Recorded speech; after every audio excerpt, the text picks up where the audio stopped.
Hello, my name is Lucia Mazzone and I will be conducting a mini lesson on still life, also referred to as observational drawing.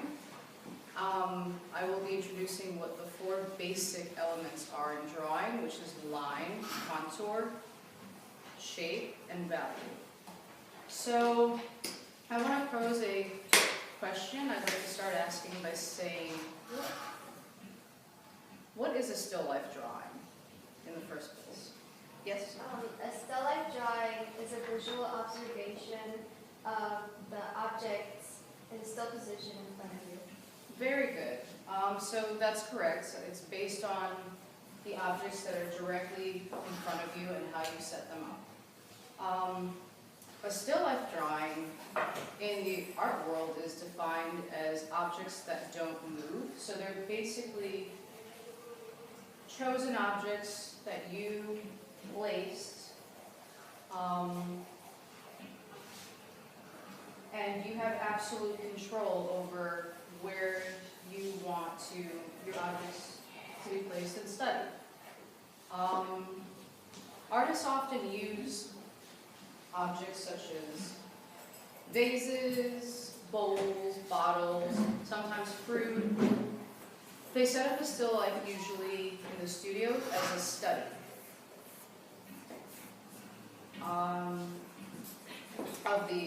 of the objects. So such as what we have in front of us, we have a lot of these interesting objects displayed to show us how we can sort of break them apart. And so let's go ahead and explore the concept of learning how to draw exactly what we see in front of us. The first element of drawing is lines and placements. So where do you see lines and shapes? Yes? That box, the candle, the picture frame, and the umbrella itself. Excellent. There are a lot of lines, and the image on the umbrella are the flowers and their steams. Excellent. So the outlines are a perfect example of what we would mention in that sense, in lines and placement. In your still life drawing, you should start drawing very lightly, very transparent. What do you think I mean by transparent? Yes? Just the shapes and the outlines of the things you see in front of you, not shading or coloring. That's right. That's okay. So very, very lightly. You don't want heavy lines right away because it's difficult to erase them later on. And you might want to move what you've drawn. Maybe it's too far left or too far to the right.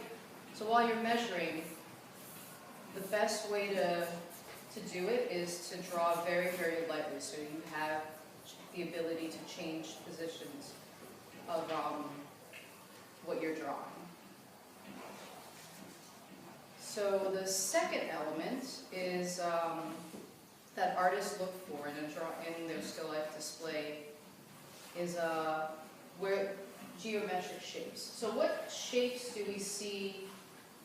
Don't necessarily look at the object itself, but what is the shape of some of the objects we see here? Well, the umbrella's kind of like a hexagon kind of thing. Well, like a hexagon? Mm-hmm. Okay. That's a shape right there. What about, what other shapes do we see displayed over here? A circle. We do see a circle. Excellent, okay. Rectangle. Rectangle. So before I even want to think of this as an umbrella, I want to think of it as a hexagon, or I want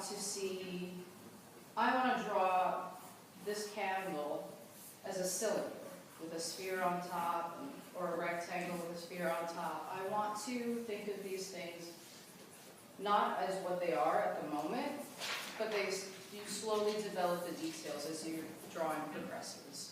So composition, for example. So instead of trying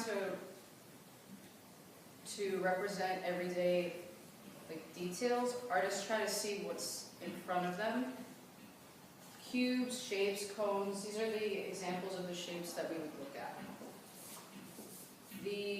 So the third element, moving on to that, that we look for in drawing is contour lines. So what is contouring exactly? Yes? Contouring is like putting like different shades or like I don't know how to describe it. It's just like You're right. No, you're on the right path. So shades, so light lines, dark lines. The contouring lines basically make up the basic structure of the form, which is in front of you. So it's really important to take both visual and hidden edges, meaning from where she's sitting, do you think that the position of where the lines that you see here are going to be the same as hers? No, because what I'm seeing is different than what she's saying, and also like the sunlight, it's like hitting different places. It's hitting different places. Like there, you can see there's some more light there, and here you can't really see that much light because the sun is coming from there. That's a perfect answer. Excellent. So even the hidden edges of the contour lines, the ones that are not necessarily noticeable, the ones that are behind here, what you can see versus what she can see, it has to be believable to the eye. So the fourth and final element is addressing the light and the dark parts of the display. You'll pretty much notice that the still life display has strong lighting elements, and it also has really dark elements in it. For example, from where I'm standing, I notice that there's light hitting the top over here, and then there's very, very dark shadows right here on the bottom. So that's important as well in fine-tuning and finalizing the details within your still life drawing with the different darks and lights. So for our activity, we're going to continue with our drawings, and then we're going to have a gallery walk afterwards just to see the different sides of your drawings. Based on what we mentioned before, it's interesting to see where the lighting comes from based on where your position is sitting. All right, thank you very much.